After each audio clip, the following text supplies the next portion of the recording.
Soy vicario parroquial en la parroquia de Reina de los Ángeles y pues hoy me han pedido compartir con ustedes un tema que a mí me gusta mucho, de hecho lo elegí. Y entonces pues vamos a hablar un poquito acerca del tema del domingo, el día del Señor. Así que para poderlo entender mejor, pues vamos a hacer una oración. Los invito a ponernos de pie para hacer juntos una oración. En el nombre del Padre, del Hijo y del Espíritu Santo. Amén. Los invito a que en primer lugar nos dispongamos a la oración.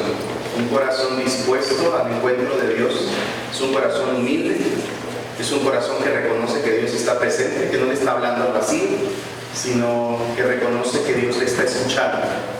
Eso es disponerse a Dios. Entonces les invito a que nos dispongamos a Él, a que esta oración que yo hago en nombre suya, pues sea también una oración unánime, como se decía hoy en la primera lectura.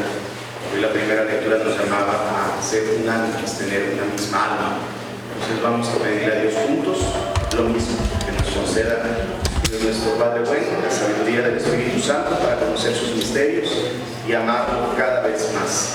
Y amándonos, servirlo a través de la iglesia, a través de los más pobres y vulnerables.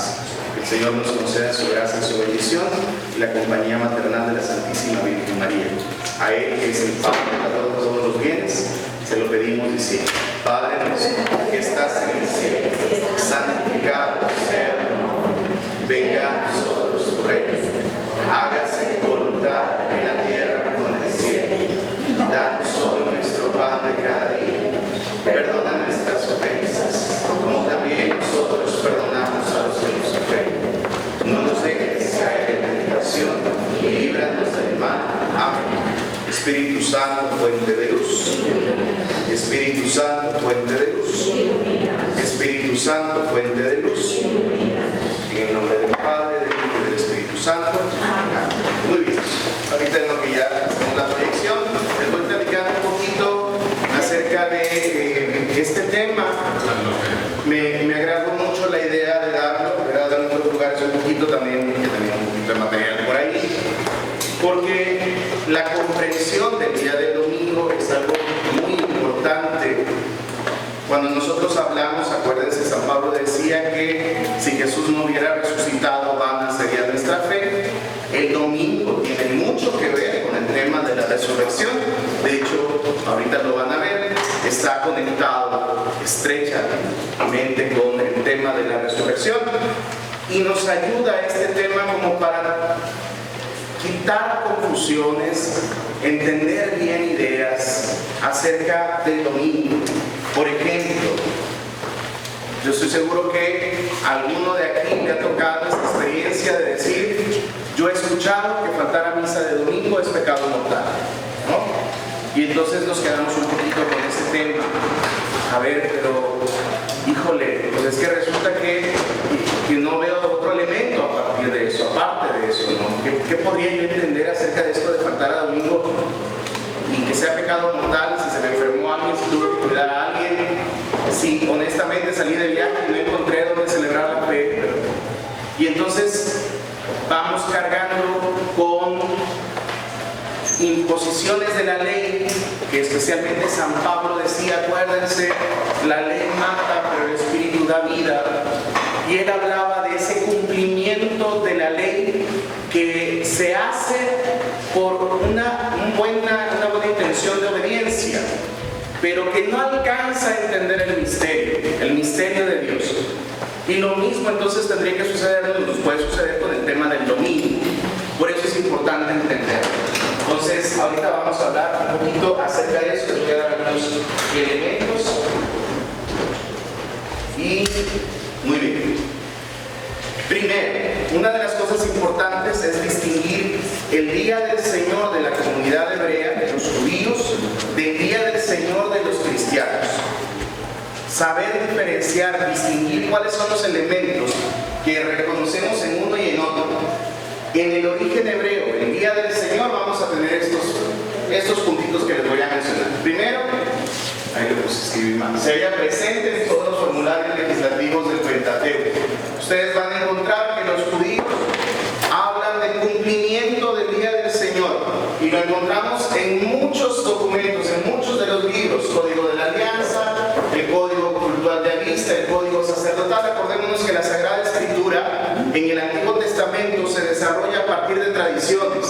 tradiciones sacerdotales, tradiciones deuteronomistas, tradiciones yavistas, y hablar de esas tradiciones implica ciertas épocas. Cuando nosotros mencionamos especialmente esto, lo que está tratando de decirnos especialmente el autor es que es muy antigua la concepción del sábado, ¿verdad? Del sábado como día sagrado. Hablar del origen del sábado como día sagrado de la semana implica una noción muy actual del tiempo. Ahora, ¿por qué decimos esto especialmente? El surgimiento del Shabbat se debe a una etapa de la historia universal y de una ubicación geográfica en la que el ritmo de la vida no estaba distribuido en semanas. Para nosotros ya es común saber que están las semanas, que tal mes tiene tal semana y que las semanas tienen 7 días, ¿no? Pero esto no sucede siempre así. Históricamente había lugares y había épocas en que la distribución del tiempo no se hacía en semanas, 7 días a la semana.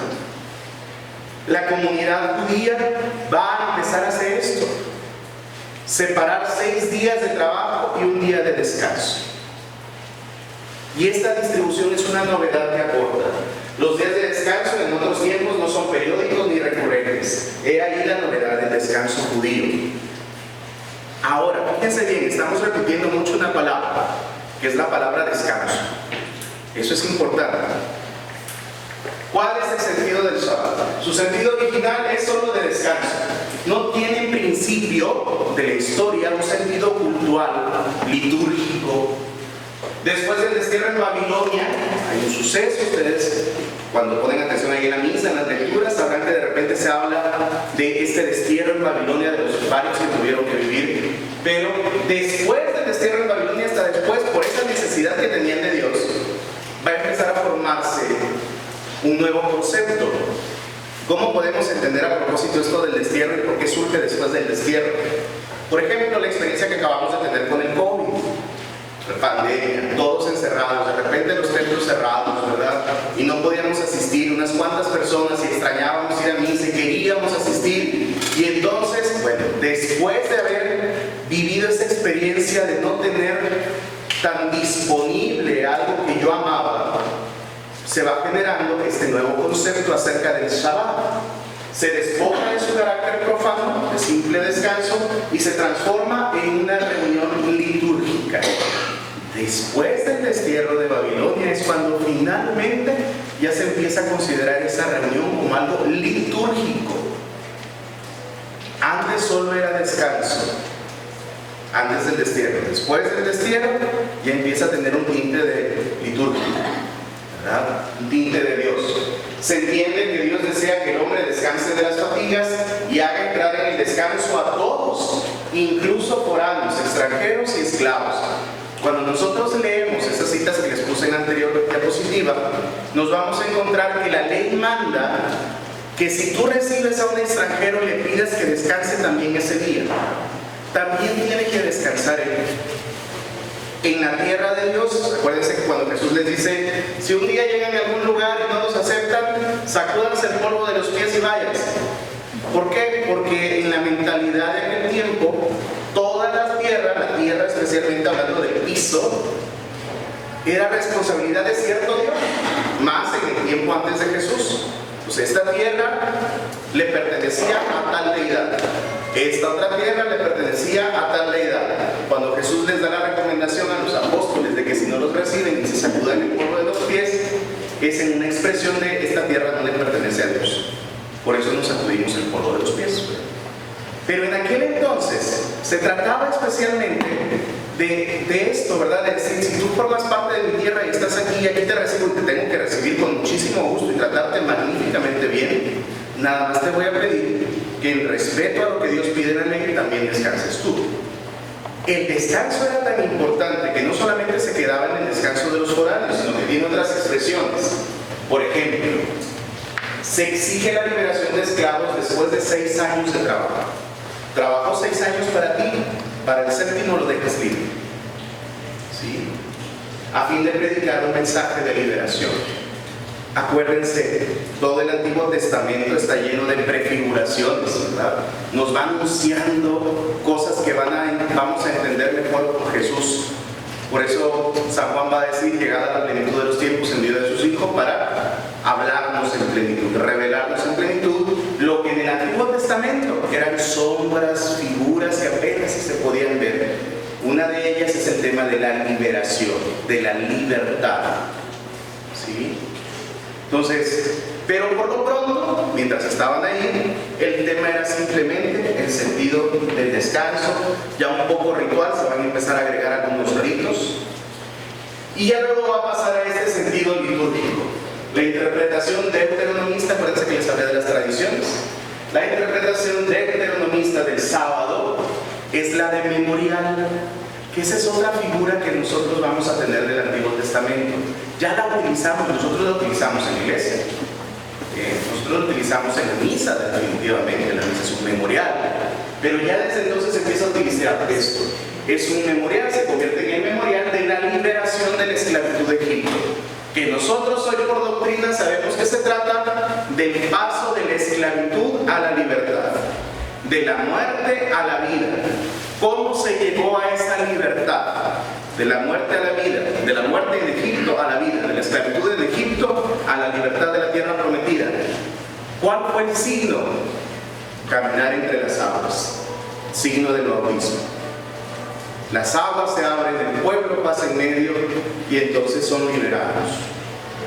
Hay un tema ahí también de prefiguración del bautismo. Por su parte, la tradición sacerdotal atribuye el sentido del sábado al descanso de Dios. Son dos interpretaciones, para que de repente, cuando estamos en la iglesia, ¿quiénes vinieron a la charla de Monseñor Héctor Pérez hace poco? Subieron a qué bueno, excelente. ¿Se acuerdan que él decía? Dios Espíritu Santo nos revela la verdad en varios puntos. En uno lo encuentro aquí, no es que se contrapongan, es que si yo voy juntando todos y hago una comunidad, voy a tener una verdad más plena. Bueno, el tema de las tradiciones no se contraponen uno al otro, sino que se complementan. Uno dice que se trata de la esclavitud, de la liberación de la esclavitud, y la otra tradición va a decir, no, es el descanso. Dios trabajó 6 días, ¿verdad? Y en el 7º descansó. Se le agrega, se complementa. Dice, más adelante, a través de los profetas, llegará una dura crítica a la celebración hipócrita del sábado sin ningún compromiso con los más débiles o vulnerables. Si en el judío existía la concepción de la liberación, del descanso, poco a poco aquello se fue transformando en una serie de reglamentos y de legislación demasiado escrupulosa, en la que no se contemplaba la ayuda pobre, que fue lo que más Dios les pedía. ¿Qué van a empezar a hacer los profetas? Van a empezar a decir en nombre de Dios, tú que observas el sábado, pero mira cómo tratas a la gente. Y se los va a repetir a través de todos los profetas. Tú andas cumpliendo cosas, pero no cumples con lo que verdaderamente me importa, que es la justicia, la verdad, la honestidad y la rectitud. Así que no me sirve de nada que contemples el sábado. Se había quedado solamente en el tema de descansar y por eso no podían dar ciertos pasos, ¿verdad? Hasta cierto número de pasos. Se quedaba en el tema de qué hacer de comer, cómo tenías que comerlo, pero ya esas reglas ya no contemplaban la atención al pobre. ¿Qué va a suceder en el umbral del Evangelio? Es decir, cuando ya va a pasar el momento de la llegada y la encarnación de Jesús. El precepto sabático no quedó inmune del proceso deformador sufrido por toda la ley. El formalismo jurídico, que insistía en la observancia minuciosa y rígida del descanso, interpretándolo con la meticulosidad pueril, es decir, infantil, de las tradiciones rabínicas, tantos pasos y ninguno más, provisiones de estas y aquellas ocupaciones, usurpó el puesto del sentido sacramental del sábado como signo vivo de la alianza, es decir, de la adhesión con todo el corazón a Dios, a Yahvé. Fíjense bien, sentido sacramental. Los sentidos sacramentales son muy importantes. Los sacramentos son eso, son signos. Necesitamos entender los signos de los sacramentos que tenemos, porque si no les vamos perdiendo el gusto y el amor a los sacramentos, porque no los entiendo, los tengo que cumplir. Voy dándole definiciones que no tienen nada que ver. ¿Para qué vas a bautizar a tu niño? Para que lo bendiga Dios, para que le corte la cola y lo los cuernos para que se convierta en un angelito. No, el bautismo no es una bendición. No en ese sentido. El bautismo es una filiación. Te conviertes en hijo de Dios. No te conviertes en un ángel, te conviertes en un hijo. Y cada signo que se vive en el sacramento tiene un significado profundísimo. Por eso es importante conocerlos. Cuando no existían los 7 sacramentos, estamos hablando del Antiguo Testamento, había un sacramento que era el domingo. Y esto es importante.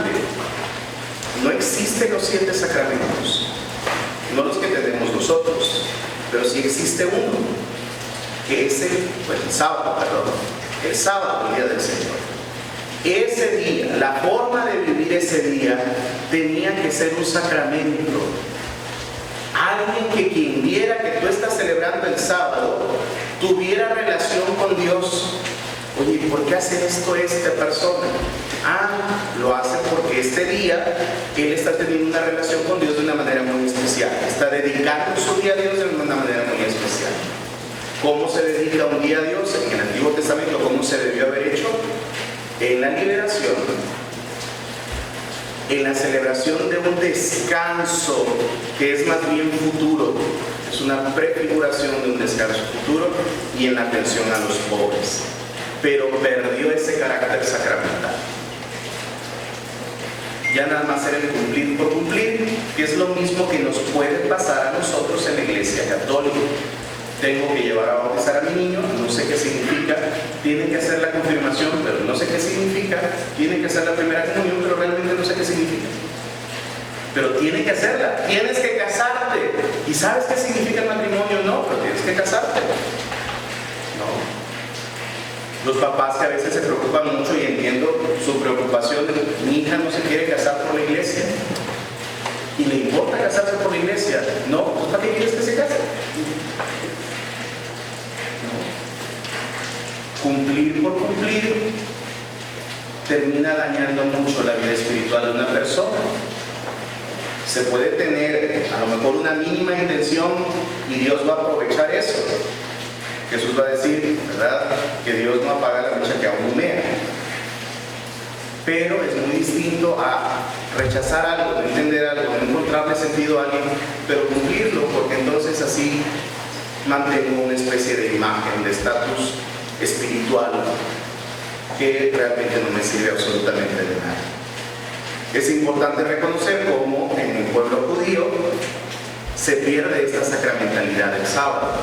Por eso Jesús va a venir a explicarles muchas veces. A ver, entiendan, el hombre es dueño del sábado. ¿Cómo me vas a decir que no puedo curar a alguien porque es sábado? ¿Sí? Entonces Jesús le retorna la sacramentalidad, trata de explicarles eso a su pueblo, a su comunidad. Ahora, el origen del Día del Señor, el origen cristiano. Nuestro primer dato, que es interesantísimo acerca del Día del Señor, es la narración de los evangelistas que de manera sorprendente convergen en el día de la resurrección de Jesús. Ustedes saben que los 4 evangelios están separados en evangelios sinópticos y 4, que él anda por su rumbo, ¿verdad? Es anacrónico, él no le importa mucho el orden del tiempo, sino el orden de los mensajes. La revelación del misterio, que vayas, él va acomodando las piezas para que tú vayas descubriendo que realmente es el Hijo de Dios.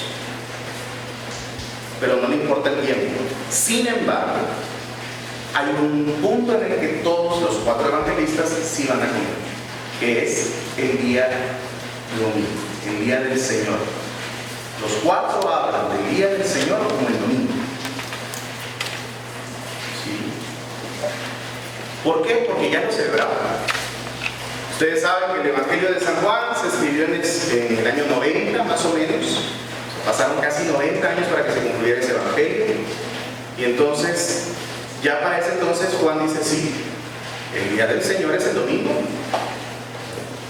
Ahí encontramos las citas donde cada uno va mencionándonos acerca del día del Señor. Mateo, Marcos, Lucas y Juan. Se ha dicho, y cometen un error al decirlo, quienes afirman que fue Constantino. Ustedes seguramente de repente pudieran haber escuchado: Constantino fue el que hizo la Iglesia Católica y entonces él hizo con su poder. Vamos a entender eso. Quienes afirman que fue Constantino el Grande quien instituyó el domingo como el día de los cristianos. Hay una gran falta de precisión histórica en este dato, ya que los apóstoles empezaron inmediatamente a celebrar la resurrección de Jesús en el día domingo, aun cuando era día de trabajo. Acuérdense, para el pueblo judío era de descanso el sábado, pero el primer día de la semana ya tenía que trabajar, que era el domingo. Los cristianos toman como día de celebración de resurrección un día de trabajo, que es el domingo, primer día de la semana. Fue hasta el 321 que Constantino cambiaría el descanso civil del sábado al domingo. Si el Evangelio de Juan se escribió en el año 90, Constantino estableció y le dio la libertad religiosa al pueblo cristiano y a toda Roma, ¿verdad?, de celebrar el día de descanso, en domingo. Cambió el día de descanso de sábado a domingo. Entonces, no fue Constantino el que nos hizo celebrar la misa el domingo, ¿verdad? Ya la celebraba constantemente. ¿Cómo sabemos eso? Contamos con diversos testimonios en el libro de Hechos de los Apóstoles, donde se habla de las reuniones el domingo. Tú te pones a leer el libro de los Hechos de los Apóstoles y te vas a encontrar que el domingo siguiente ya estaban reunidos los apóstoles cuando se le aparece a Tomás que no había estado. Y el siguiente domingo se vuelve a aparecer. Bueno, se vuelven a reunir, perdón, no se vuelve a aparecer, se vuelven a reunir. O sea, los datos de las reuniones son inmediatos. Ya los encontramos. ¿A qué se reunían? A partir el pan y celebrar la resurrección del Señor. Pregunta: el sábado, ¿cuáles eran las dos palabras con las que podemos conceptualizar el sábado? ¿Qué celebraban el sábado? El descanso y la liberación. Acá no es el descanso, es partir el pan y celebrar la resurrección de Jesús. Es distinto. No es que hayamos movido el sábado judío al domingo. Se trata de un misterio distinto. Juan, en el Apocalipsis, en el libro del 1 al 10, nos regala el concepto de día del Señor, o el día Kyrios, que es el Señor, es el día Kyrial. Ya desde ahí tenemos ese concepto. Ahí son los nombres que va adquiriendo. Fue más tarde que se le atribuía una noción pagana, el día del sol, al referirlo a la creación de la luz, y de ahí trasladarla a Cristo, luz del mundo, que lo seguimos teniendo en inglés.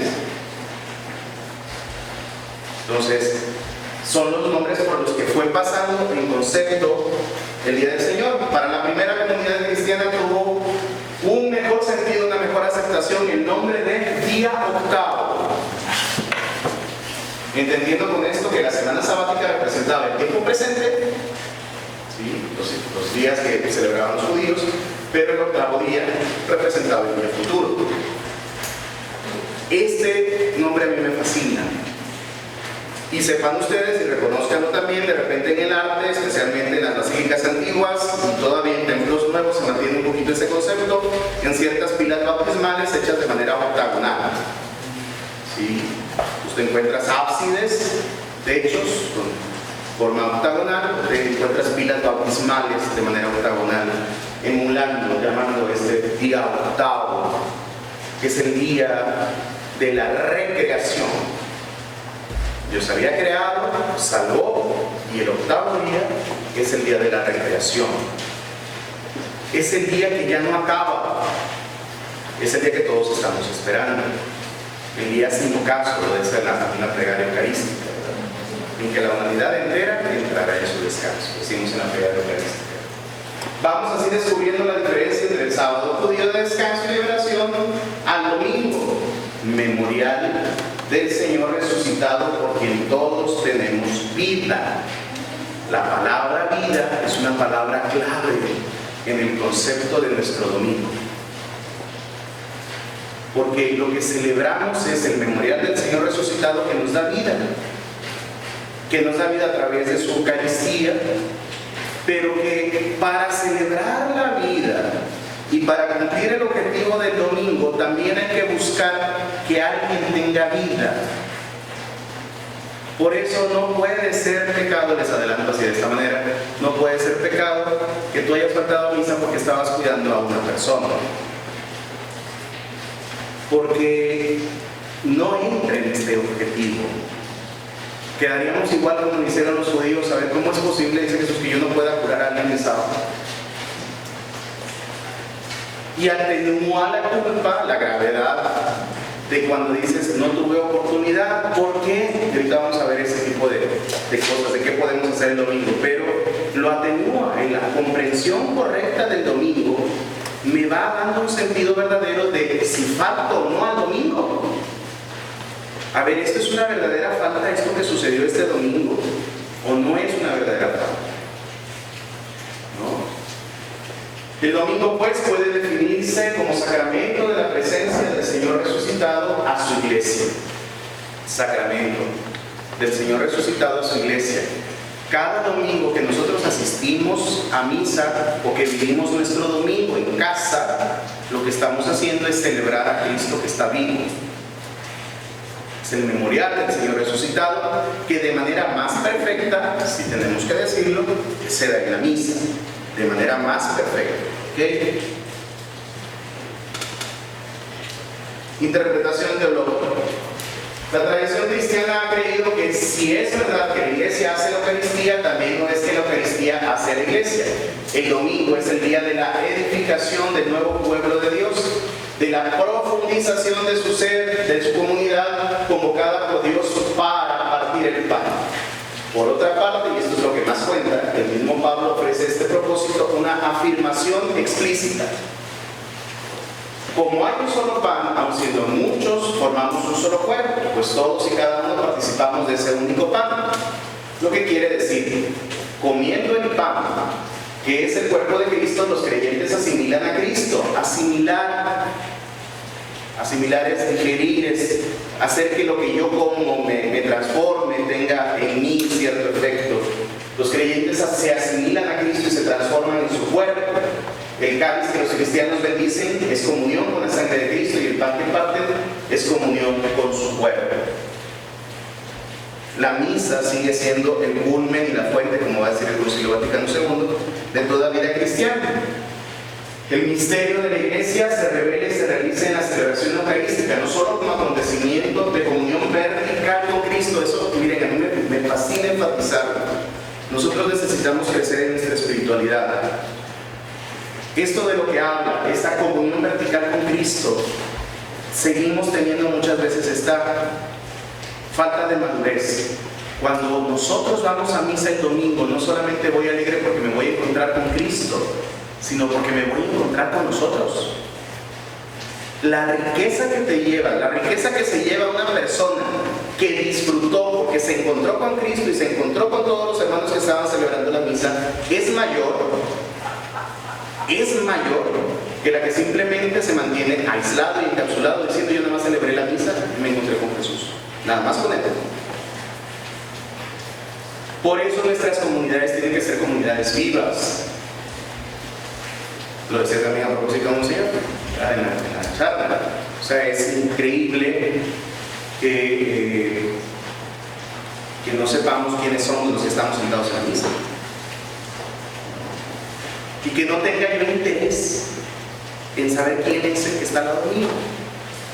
O sea, realmente no me importa quién está en la misa. O no me importa quién faltó a misa, ¿verdad? De repente quienes vamos a misa todos los días, no yo porque celebro, pero quienes vamos a misa todos los días, te vas dando cuenta quién faltó a misa y que no te preocupes porque faltó a misa no es algo muy bueno que digamos. O sea, no podemos quedarnos en esta comunión vertical con Cristo, sino también como acontecimiento de comunión horizontal con los hermanos. Contamos sobre el particular con una preciosa indicación de Pablo al final de la primera carta a los Corintios. Los domingos, fíjense bien, ese es el tema de la comunión horizontal. Y va a ser el tema incómodo porque afecta y habla de ciertas cosas. Los domingos poned aparte cada uno por vuestra cuenta lo que consigáis ahorrar para que cuando yo vaya, no haya que andar con colectas. O sea, todas esas reuniones que ustedes tienen los domingos, en esas colectas, reúnanse. ¿Para qué? Se trata de la colecta en favor de los hermanos de la iglesia de Jerusalén que vivían en estrecheces económicas. Si nosotros somos simplistas vamos a decir, pero ya en Jerusalén ya no ocupan. No, pero sí hay gente que lo ocupa aquí.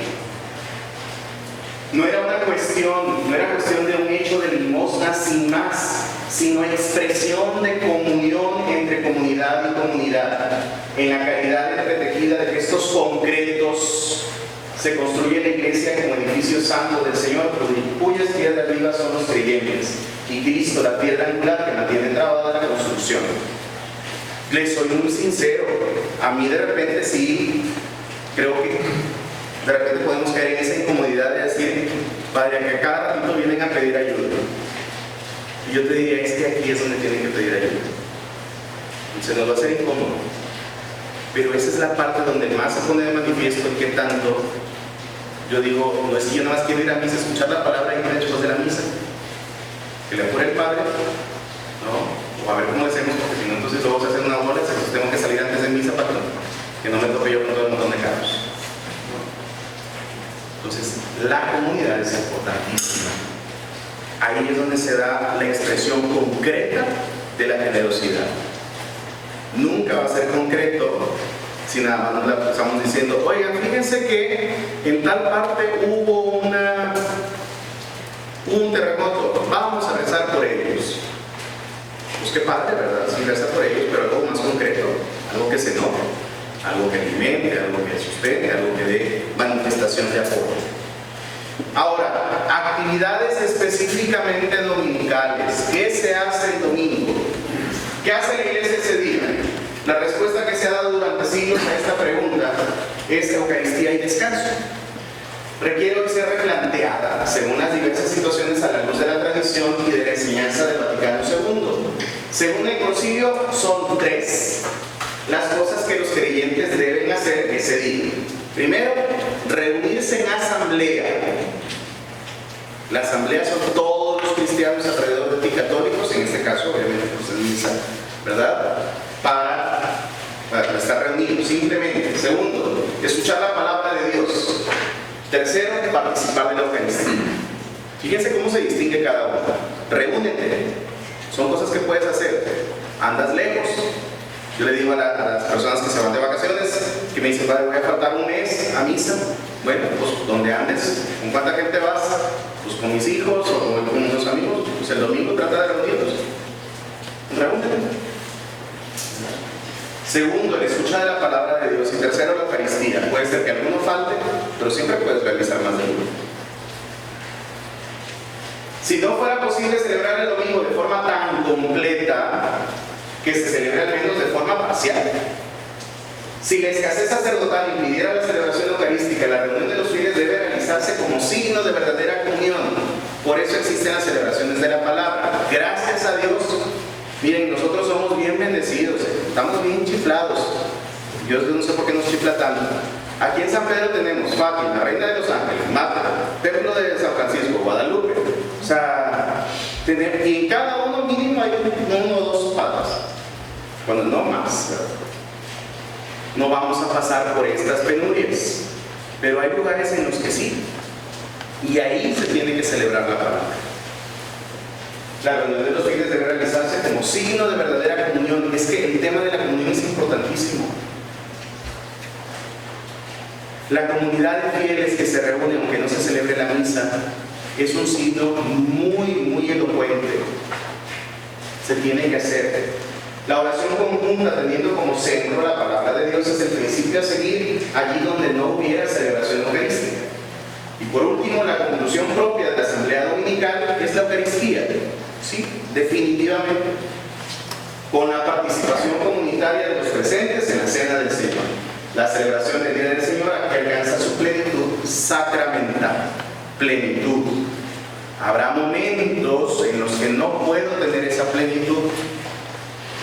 Me fascina, siempre me va a fascinar en el tema de la misa, el testimonio del cardenal Bantuán, ¿verdad?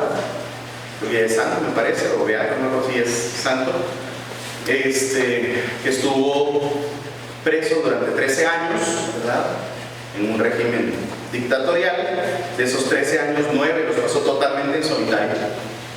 Y lo que es importante, cómo ser cristiano inclusive en esas situaciones, se hace amigo de los soldados, de los custodios, y los custodios le consiguen un poquito de pan, un pedacito de pan y un poquito de vino, y celebraba en la palma de la mano.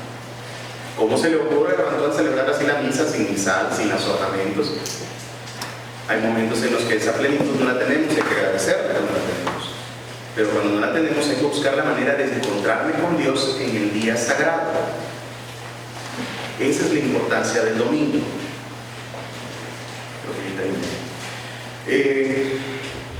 El domingo siempre se celebra. El domingo es un día para nosotros muy especial. Especialmente ustedes que van a ser ministros de la comunión, ¿verdad? Por así decirlo, tienen una obligación y una responsabilidad para ser agentes de una parroquia, como de tener muy en claro eso. Yo donde esté celebro el domingo. Con lo que pueda hacer celebro el domingo. Una oración en el celular y en las lecturas. Hago algo porque el tema es tener mi intención de comunión con Dios. Y si puedo estar, estoy. Claro, no voy a despreciar nunca la posibilidad de hacerlo, ¿no? Entonces, hoy les he presentado un poquito, porque la verdad muy por encimita, pero les he presentado esta diferencia, esta forma en la que se distingue el sábado judío, que para ellos era su día del Señor, lo que debió haber sido y Dios esperaba de ellos, la manera en que debieron haber sido sacramentales y cómo no pudieron llegar a hacerlo porque se perdieron a veces en la práctica, y cómo nosotros tenemos la plenitud de la Eucaristía que se celebra el domingo, pero que se trata de todo el domingo. Yo le digo a la gente, celebrar la misa del domingo no significa todo el domingo. Se trata del día del Señor, no de la hora del Señor. Todo tu día es un día sagrado. ¿Qué vas a hacer ese día? Vamos a recuperar ciertos elementos que eran muy buenos. El descanso, la recreación, el encuentro con la familia, que es comunidad, es tu comunidad, ¿no? Y la celebración de la misa y el salir a ayudar a los pobres. Todo eso es nuestro domingo, toda esa esfera. Si alguien cree que por cumplir con su misa dominical ya está llegando a la plenitud, está bastante lejos. O sea, yo tengo que descansar. Una de las cosas importantes del descanso es que yo tenga la capacidad de detenerme. A mí me encanta explicar eso. Una persona que no descansa es una persona que no se va a dar cuenta de que yendo tan rápido, son esas personas que dicen no tengo tiempo, ¿no? Va tan rápido que empieza a atropellar a otros. Dios nos obliga a descansar para que digas, a ver, esta semana que hice, que me falta hacer, pero que tengo que agradecer. La Eucaristía es gratitud. ¿Qué le voy a agradecer a Dios? Necesito descansar, tengo que obligarme a hacerlo. No en un descanso pasivo, inactivo e infructuoso, sino en un descanso que me da Dios y que surge de la gratitud y de la contemplación de las cosas que Dios me ha dado. La recreación significa eso, significa que mi corazón se alegra porque ya me di cuenta de que hubo cosas muy buenas en esta semana. Oye, no puedo creer que yo haya salido de este problema, que Dios me haya ayudado de esta manera, que no sé, recréate. Y siempre busca la manera de ayudar al pobre, porque si no caemos en lo mismo que el pueblo judío, que tanto decían los profetas. A ver, pues sí descansas, pero ahí sigue el huérfano y la ayuda. No hay nadie que le ayude, pero eso sí, te sientes muy contento porque fuiste a misa, ¿no? Esto es importante. El día domingo es todo esto. No es solamente la misa, aunque la misa es la plenitud, pero solamente puede ser plenitud cuando tome en cuenta todo lo demás. Si no, no es plenitud. Por más que en sí mismo el sacramento sea maravilloso y sea el milagro más hermoso que tenemos, para ti no llega a planificar. Entonces, bueno, ¿Algún comentario o duda acerca de esto?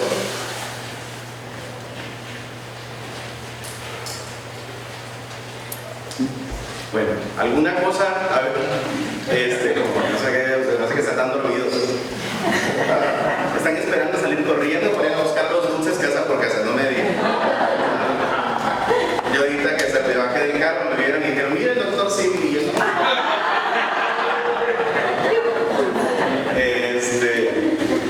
Oigan, a ver, de esto que acabamos de escuchar, alguien que me diga cosas que les pudieron haber parecido algo que no habían pensado, que les sorprendieron, que te sorprendieron y que te sirvieron a ti personalmente. Lo del conocimiento de la comunidad, ¿verdad? Porque uno va a misa y no conoce al vecino, es una realidad. Sí, claro, claro. Mi madre, el tema de ahorita, de mis catequistas que tengo aquí sí saben de dónde soy, pero no me gusta mucho decirlo porque ahorita son problemas que se juntan en la clerical con la política porque soy de Tabasco, entonces no puedo andar. Pero mi madre acostumbra invitar de repente a un vecino que tiene un viejito a misa que es protestante, no está solito. Entonces dice que las primeras veces que llevaba a este viejito le decía, oye, ¿y aquí por qué nadie se saluda? No. Le decía, sí pasa. O sea, nos da lo mismo quien viene, quien no está. O sea, si no es tu pariente, tu primo, tu socio, tu lo que sea, no lo saludas, ¿verdad? Acordémonos que en la iglesia hay un ministerio, a propósito de ministerios, muy valioso, que es el ministerio de hostiario.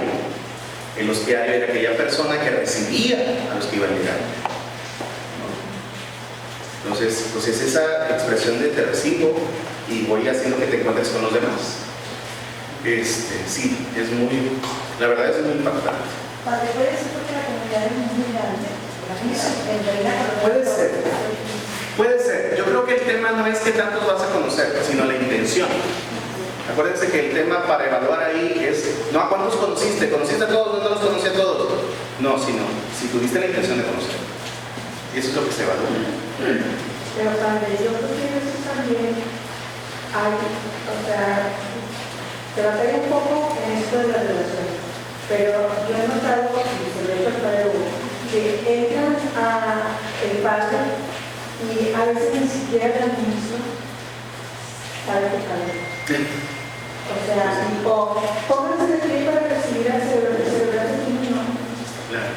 Entonces, yo creo que es una cortesía tanto para ustedes como para nosotros, claro. Porque yo no le dije al ministro, es que vino del Padre, es que todo el mundo sabe quién es, ¿no? Sí, porque muchas veces alguien que sea que te pregunta, sí, claro. Y no es más que, yo una vez una señora ministra me preguntó, oye, el padre de Belén es bajito, porque aparte de todos los atributos, está preguntando por el padre que era un seminario que se vive de Belén. Claro. Entonces, yo creo que eso también es un pequeño detalle, pero sí ayuda. Totalmente. Sí, o sea, todos estamos llamados a propiciar que se realice una verdadera comunidad en nuestras parroquias. ¿Por qué existen las parroquias? Porque se trata de hacer grupos más reducidos que se puedan atender y que se puedan conocer. Esa es la intención de las parroquias. O sea, entonces, por ejemplo, el tema de la famosa presentación matrimonial para los novios sería mucho más fácil y sería como que menos legalista cuando yo sé quiénes son los que se vienen a casar, los conozco, son hijos de tal y de tal, ¿verdad? O sea, conozco a sus papás, ¿verdad? Entonces, ya sé quiénes son. Ese sería el sueño. Se entiende que somos comunidades urbanas, ese es el tema de la pastoral urbana, pero son los retos que se tienen que buscar solución en el tema de la comunidad. O sea, si existe este reto, vamos a ver qué puede hacer esta parroquia para afrontar ese reto, de que se conozca lo más posible que se pueda, que se genere una comunidad verdadera. Entonces sí, siempre hay cosas muy buenas, por ejemplo esto del nombre, el padre que sale a saludar o a recibir en la misa, ¿no? Todas esas cosas sirven. Entonces son elementos que todos estamos llamados a hacer. Muy bien, ¿alguien más tiene alguna otra cosa que le haya parecido nueva, distinta? Allá de este lado. A mí me gustó muchísimo lo de descanso, por lo que sacan el descanso, o sea, los descansos sea, me cambió el switch de la perspectiva de no hacer nada. Exacto, sí, no se trata de un descanso fácil. Y creo que nos ayuda muchísimo. Antes había una expresión, no sé si aquí también le decían una condición, que era descansar haciendo adobes, ¿no? Entonces los viejitos lo utilizaban mucho para referirse a que el día de descanso trabajabas, pero se trataba de un trabajo, específicamente la frase habla de algo, de una visión, de una figura muy real, que es: estoy construyendo mi casita. O sea, tengo otro trabajo, pero hoy que es mi descanso, voy a construir mi casa. Esta va a ser mi descanso. Entonces, siguiéndola muy literal la frase, nos ayuda a entender que nuestros descansos a veces pueden terminar siendo cansados físicamente, pero que incluyen un descanso muy distinto. O sea, es que el descanso de Dios también implica hacer una ruptura en la rutina cotidiana, ¿no? Y se algo distinto. Y es bueno hacer el descanso. ¿Alguien más? ¿Alguna duda, comentario? Y poder hacer la Eucaristía en tu propia casa, si no puedes ir a misa porque estás de arte, leer la lectura, hacer la oración, compartir la mesa, pero hacérselo saber a ellos de que estamos celebrando la vida de Jesús en un momento dado, recordando a Jesús en ese momento de la lectura, ¿no? Sobre todo cuando empiezan a estar más grandes, hijos de sus personas que van. Sí, Entonces, poder decir, bueno, si no fuimos al templo y lo hicimos, pero no es lo mejor, ¿verdad? Claro. Sí, saben que, por supuesto, o sea, siempre manteniendo esa idea y sin sentirnos culpables en la libertad de los hijos de Dios, yo creo que va a ser muy recurrente, si no es que ya, o sea, ya estamos en eso, en la fórmula de muchos papás y confusión de: es que no quieren ir a misa, mis hijos, ¿qué hago? O sea, ¿cómo le hago? ¿No? Entonces, pues el tema es, a ver, acuérdense, el sacramento tiene que producir un fruto en nosotros porque sé qué significa, porque valoro lo que significa. Entonces, ok, los hijos no quieren venir. No estoy diciendo que esta sea la solución, no me lo pongo como una regla general y van a decir: el padre Nacho dijo que no se va. No, es una posibilidad, es decir, a ver, para ti sí tiene valor la Eucaristía, vente a la misa, pero algo tendrás que hacer en tu casa, ¿no? Con tus hijos. No se piensan que puedes hacer que terminen sintiéndose agradecidos, que se sientan vivos, que se sientan unidos, que se sientan amados. Puede ser una de las cosas. Y al llegar a alguien que pueda quizás entenderlo a fuerza de tu fe, de tu amor a la Eucaristía. Puede ser. Es una opción, pero ya que estamos en esta realidad, ya estamos en esta realidad. Entonces hay que pedirle a Dios mucha sabiduría y saber cómo encontrar en esto, sin olvidar nunca que, por supuesto, la Eucaristía se convierte en un alimento misterioso en el sentido de que es cosa de Dios, y que nos produce muchísimo fruto, que ojalá algún día nuestros hijos o nuestros hijos puedan recibir y anhelar y desear, ¿verdad? Entonces, así. Muy bien, muchísimas gracias. Gracias. Bueno, yo creo que eso. Ya. Un aplauso para el Padre.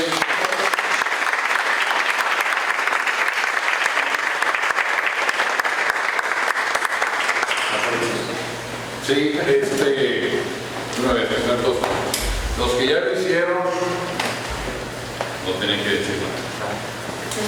Damos la carta de los párrocos. Recuerden, solamente les va a dar una credencial para una parroquia.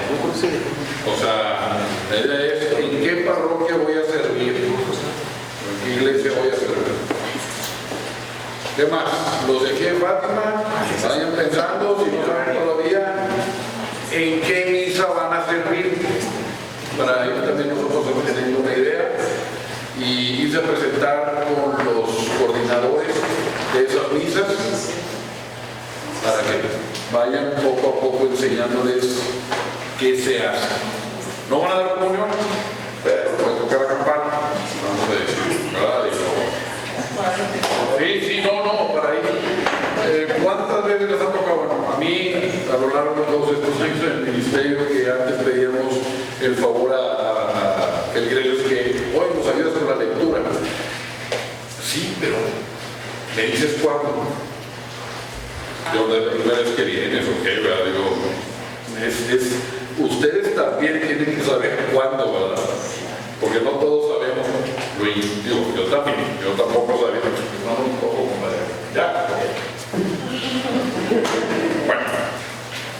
recuerden las cartas, a ver, los que no se apuntaron, la asistencia, por favor, pasen a ver con mi esposa.